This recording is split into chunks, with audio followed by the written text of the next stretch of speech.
Hi sir, welcome to earth yards. ఇప్పుడు మనం చూస్తున్నది ఇది మట్టి రోడ్ అండి.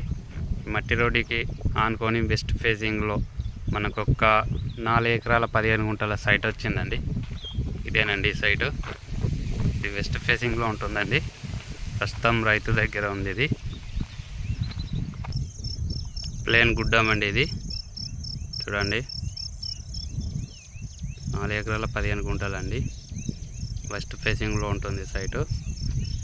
ఈ సైట్లో చెట్లు పెట్టుకోవడానికైనా ఫామ్ హౌస్ పర్పస్ అయినా చాలా బాగుంటుందండి. దీని పక్కనే ఫామ్ హౌస్ ఉందండి ఒకటి. చూడండి, అది కనిపించే ఫామ్ హౌస్ అండి. ఇది మన సిద్దిపేటకి ఒక 5 కిలోమీటర్ల డిస్టెన్స్లో ఉంటుంది. సిద్దిపేట ఔటర్ రింగ్ రోడ్డుకి 3 కిలోమీటర్ల డిస్టెన్స్లో ఉంటుందండి. సిద్దిపేట టు కామారెడ్డి హైవేకి ఒక 3 కిలోమీటర్ల డిస్టెన్స్లో ఉంటుందండి సైటు. ప్లేన్ గుడ్డం అండి. ఇది చుట్టూరా పొలాలు, 2 ఫామ్ హౌస్లు ఉంటాయండి సైటుకి. 2 ఫామ్ హౌస్ మధ్యలో అన్నట్టు అని చెప్పని ఉంటుంది సైటు.